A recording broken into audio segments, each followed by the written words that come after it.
Students, how are you? I hope all of you are fine. Today we will discuss a topic of class 12th unit 1st, that is electric field intensity due to uniformly charged spherical shell.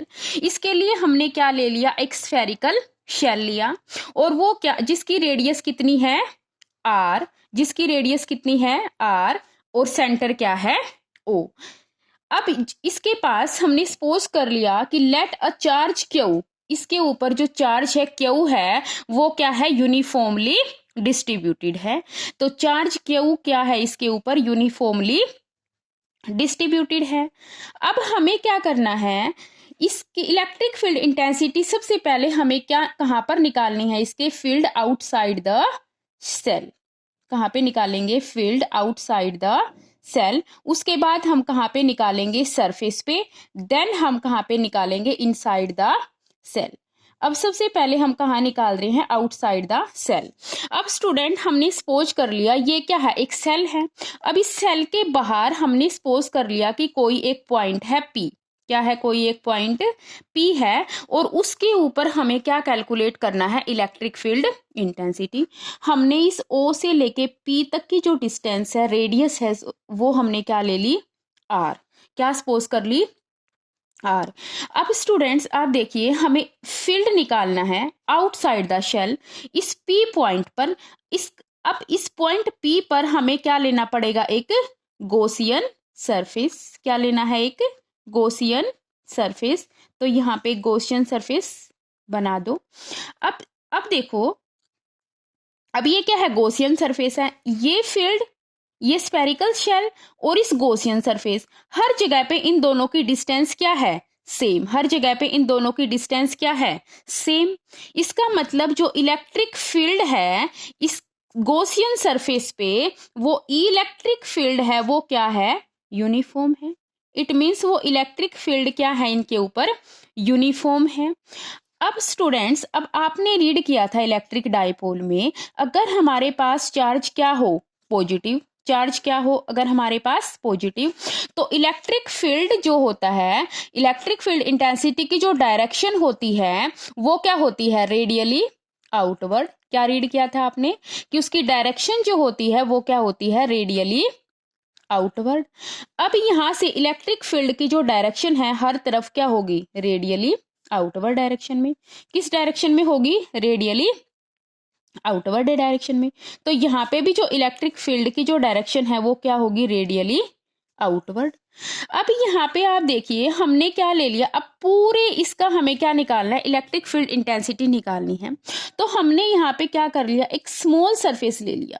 ठीक है, एक small surface ले लिया कि अगर हम इस small surface का इंटेंसिटी कैलकुलेट करें और उसको इंटीग्रेट कर दें तो हमारे पास पूरी जो सेल है उसका क्या आ जाएगा, हमारे पास इलेक्ट्रिक फील्ड इंटेंसिटी. अब यहां से आप देखो, एक चीज आपने रीड की थी कि जो एरिया वेक्टर है, क्या है, एरिया वेक्टर. अब एरिया वेक्टर जो है उसकी डायरेक्शन क्या होती है कि परपेंडिकुलर और outside, perpendicular to the shell और आउटसाइड. अब जो एरिया वेक्टर है उसकी डायरेक्शन हमने क्या लगा ली, परपेंडिकुलर और आउटसाइड द सेल. अब यहां से परपेंडिकुलर हो गई और आउटसाइड हो गई. अब ये देखो आप, इसी डायरेक्शन में तो आपका ई है और इसी डायरेक्शन में क्या है, आपका एरिया वेक्टर. तो इन दोनों के बीच में जो थीटा एंगल है वो कितना हो गया, 0 डिग्री. जो एंगल थीटा है वो कितना हो गया यहां से स्टूडेंट्स, 0 डिग्री. अब आपको पता है कि जो गॉस थ्योरम है, अब इस पे सिंपली क्या करना है, आपको गॉस थ्योरम अप्लाई करनी है. देन स्टूडेंट्स आप लिखोगे कि अकॉर्डिंग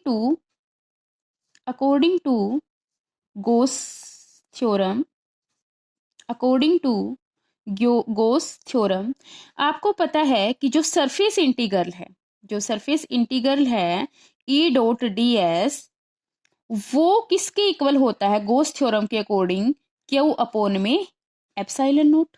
किसके इक्वल होता है, क्यू अपॉन में एप्सिलॉन नोट. अब यहां से स्टूडेंट्स आप लिख सकते हो कि इसको आप ओपन करो. जब आप इसको ओपन करोगे तो क्या आ जाएगा, E D S cos theta. क्या आ जाएगा, E D S cos theta is equal to Q upon में एप्सिलॉन नोट। अब ये क्या है, E D S cos theta. अब कोस थीटा, थीटा की क्या वैल्यू है यहाँ पे 0 डिग्री। अब कोस 0 किसके इक्वल होता है 1 के इक्वल। तो यहाँ पे जब आप लिखोगे तो ये क्या हो गया, ई डी एस इतना बच गया is equal to Q upon में एप्सिलॉन नोट।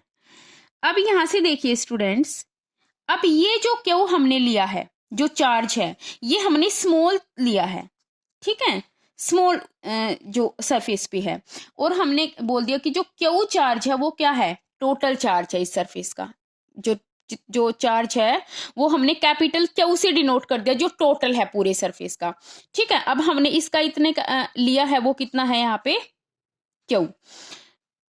अब यहां से आप देखिए स्टूडेंट, ई डी एस, अब यहां से ई कॉमन ले लिया बाहर, डी एस।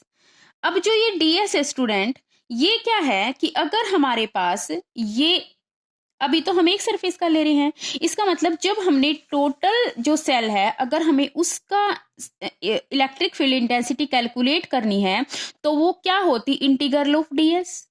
इंटीग्रेशन का मतलब क्या होता है, ऐड करना, integral of D S. Then ये क्या हो गया, क्यू अपॉन में एप्सिलॉन नोट। ई और ds जो है ये क्या है, एक स्फीयर है।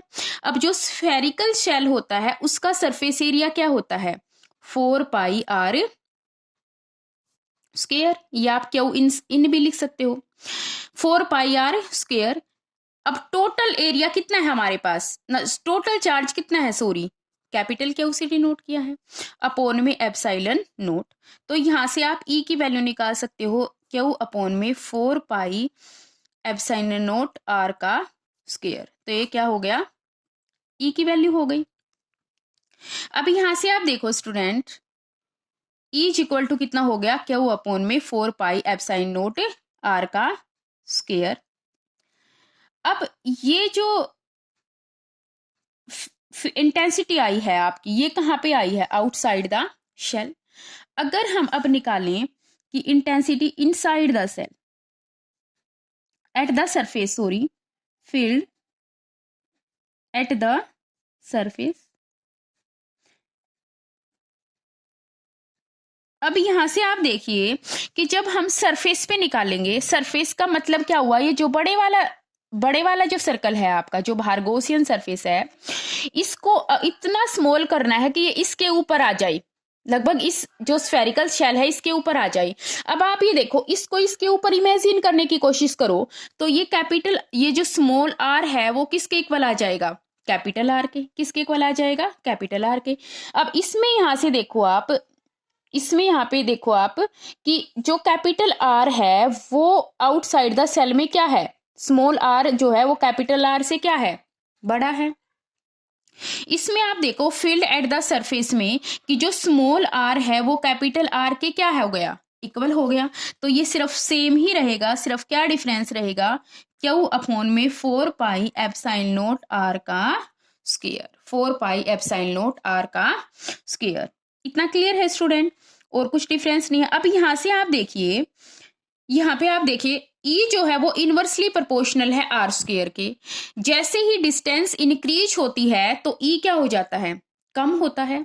जैसे ही डिस्टेंस इंक्रीज होती है तो E क्या होता है, कम होता है।